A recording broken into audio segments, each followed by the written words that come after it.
જય શ્રી કૃષ્ણ, રાધે રાધે બધાને. Welcome back to 10 days 10 blog series. આજે છે ડે 9 અને મસ્ત મોર્નિંગ થઈ ગઈ છે. ટાઈમ થયો છે અત્યારનો 6:40.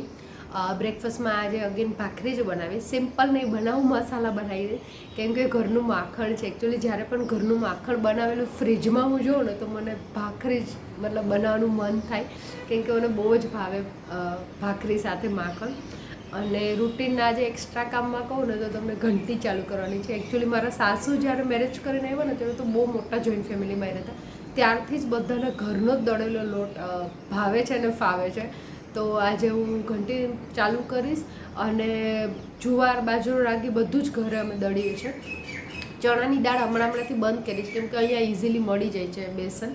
અને એકવાર છે ને મેં મસાલા પણ ટ્રાય કર્યા હતા, પણ દળાયા તો ફાઇન, પણ એકચ્યુઅલી પછી ઘંટીને મેનેજ કરવી અઘરી થઈ જાય. કપડું થોડું ખરાબ થઈ જાય, કલર ઓલો થઈ જાય, એટલે પછી એક જ વાર મેં ટ્રાય કર્યું, પછી મસાલા બંધ કરી દીધા છે. મસાલા બહારથી જ લઉં છું. તો ચલો મળીએ બ્રેકફાસ્ટ કરીને. મસ્ત બ્રેકફાસ્ટ થઈ ગયો છે, ચા અને ભાખરીનો. ફ્રેશન અપ થઈને અત્યારે વાગી ગયા છે એકચ્યુઅલી 9:30. થોડું ડસ્ટિંગ ને બધું પતાવ્યું. 2-3 દિવસથી બહારની ટેરેસમાં ગાર્ડનના બધા પ્લાન્ટ્સ છે એને સરખા કરવામાં ટાઈમ જતો. તો આજે એકચ્યુઅલી બધા જ ઇન્ડોર પ્લાન્ટ્સને સરખા કરવામાં ટાઈમ ગયો. એકચ્યુઅલી ગાર્ડનિંગનું બધું જ કામ હસબન્ડ કરે છે. ગાર્ડનિંગ એમ કહું ને તો એની માટે એક મેડિટેશન છે. ખાતર નાખવું, પાણી બધું જ કરે, પણ સાઈડ હેલ્પ કહું ને નાની, તો મારી તરફથી એવું હોય કે પાન કાપી દેવાના સુકાયેલા. તો હમણાં એ બહુ બિઝી રહે છે તો એને ટાઈમ નથી મળતો, તો હું થોડું સાઈડમાં હેલ્પ કરું છું. અને મારી પાછળ આ તમે જોવો છો ને, આ મની પ્લાન્ટ, એ પણ એનું જ લગાડેલું છે. આ એકચ્યુઅલી એક જ પાન હતું આજથી 8 વર્ષ પહેલાં, અને અત્યારે જો કેટલું સરસ ગ્રો થઈ ગયું છે, કેમ કે એકદમ જ સારી કેર કરે અને બહુ જ ગમે છે. તો ચલો હવે આપણે ઘંટી ચાલુ કરી દઈએ અને થોડુંક લંચનું પણ પ્રિપેરેશન કરીએ. આ છે ને હમણાં એકચ્યુઅલી મારું રિસન્ટ પરચેસ છે. માઇક્રોફાઇનની મેં આટા ચક્કી લીધી છે. વર્ષોથી મારી પાસે નવદીપની હતી, બહુ સરસ ચાલતી હતી, પણ છેલ્લા લાસ્ટ યરમાં છે ને એમાં કંઈ અંદર સ્પેર પાર્ટ તૂટી ગયું અને પછી રિપેરિંગ પોસિબલ નહોતું, તો મેં નવી લઈ લીધી છે. બહુ જ સરસ ચાલે છે અને આનું ક્લિનિંગ પણ મને બહુ જ ઇઝી લાગે છે. એકચ્યુઅલી મારી આટલા વર્ષો જૂની વાપરતી હતી, મને લાગ્યું ક્યારની નવી બદલી લેવી જોઈતી હતી, પણ એ સારી ચાલતી હતી, એટલે કંઈ બદલવાનું રીઝન નહોતું. પણ આનું ક્લિનિંગ મને બહુ જ ઇઝી લાગે છે. આપણે ઘંટી ચાલુ કરી દઈએ અને ઘંટી ચાલે ત્યાં સુધીમાં આપણે લંચની તૈયારી પણ કરી લઈએ. આ ઘંટી સાથે છે ને બહુ બધી જારી આવી છે, 7-8 જારી. એકચ્યુઅલી મેન્શન તો 0, 1, 2 જ કર્યું છે નોર્મલ આપણે રોટલી માટે, પણ એમાં મેં દળ્યું ને તો મજા ના આવી, મેંદા જેટલો ચીકણો થઈ જાય.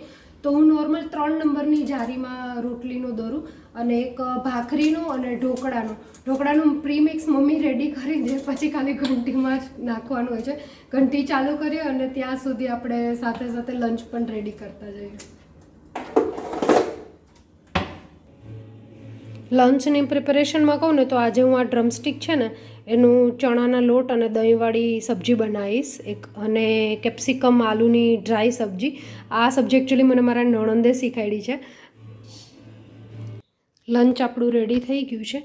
આ ડ્રમસ્ટિકની હું જે કહેતી હતી ને, બેસનવાળી રસાવાળી સબ્જી, કેપ્સિકમ આલુની ડ્રાય સબ્જી, રોટી, છાશ અને અલ્ફેન્ઝો મેંગો. ડિનર બનાવવા માટે અત્યારે કિચનમાં આવી ગઈ છું. આજે ડિનરમાં બનાવું છું ફ્રાઈડ રાઈસ, અને અગેન કેરી બહુ જ પાકી ગઈ છે. બહુ ફાઇન છે એકચ્યુઅલી, બેસ્ટ મેંગો છે મને લાગે છે, એટલે મેં સુધારીને અત્યારે ફ્રીજમાં ઠંડી થવા મૂકી દીધી છે. એલ્ફેન્ઝો અને કેસર બે થોડી અલગ સુધારી છે. ફ્રાઈડ રાઈસ માટેની મારી તૈયારી તમને બતાડું. એની માટે મેં છે ને રાઈસ એકચ્યુઅલી થોડા વહેલા બનાવી લીધા છે, 1-8 કલાક પહેલાં, એટલે કેવું આમ થોડા છૂટા થઈ જાય. એકચ્યુઅલી લેફ્ટ ઓવર રાઈસ હોય ને તો એના બહુ સરસ બનાવ્યા, તો મેં અત્યારે ફ્રેશ રાઈસ જ બનાવ્યા છે. ચોપ્ડ ગાર્લિક છે બહુ બધું, 2 મોટા કાંદા છે, 1 નાનકડું કેપ્સિકમ છે, થોડા ફ્રેન્ચ બીન્સ છે અને કેરેટ છે, સોયા સોસ અને વિનેગર. આટલાથી જ બની જાય. એડિશનલી અગર બહુ વધારે સારા ટેસ્ટ માટે નાખવું હોય ને તો આવો ચીંગનો આવે છે એક ફ્રાઈડ રાઈસ મસાલા, એ પણ નાખી શકાય. ના હોય તો હક્કા નૂડલ કે શેઝવાન મસાલો પણ નાખીએ ને તો બી સરસ જ લાગે છે.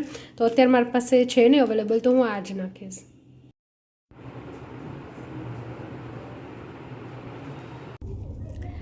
ટાઈમ થયો છે અત્યારે રાતના 8:30.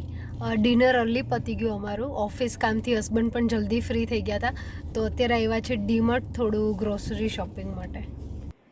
DMart shopping done. આજનો એક્સપિરિયન્સ મારો સારો નથી રહ્યો બહુ, કેમ કે મેં એક્સપેક્ટ નહોતું કર્યું કે રાત્રે આટલું રશ હોતું હોય છે. કેટલા વર્ષોથી હું ડીમાર્ટ ઓનલાઈન જ ઓર્ડર કરું છું. ખાલી ડ્રાયફ્રૂટનો અમુક જ એવી વસ્તુ છે જે મને ઓનલાઈનમાં મારો એક્સપિરિયન્સ સારો નથી, તો એની માટે જ હું પર્સનલી ગઈ હતી. જે બી હોય મળી ગયું જે મારે જોતું હતું એ. અને ફ્રાઈડ રાઈસ એટલા સરસ બન્યા તો બધાને બહુ જ ભાવ્યા. આજનો આખો દિવસ બહુ સરસ ગયો. કાલે મળીએ નવી શરૂઆત સાથે. ત્યાં સુધી બધાને take care, bye bye, good night.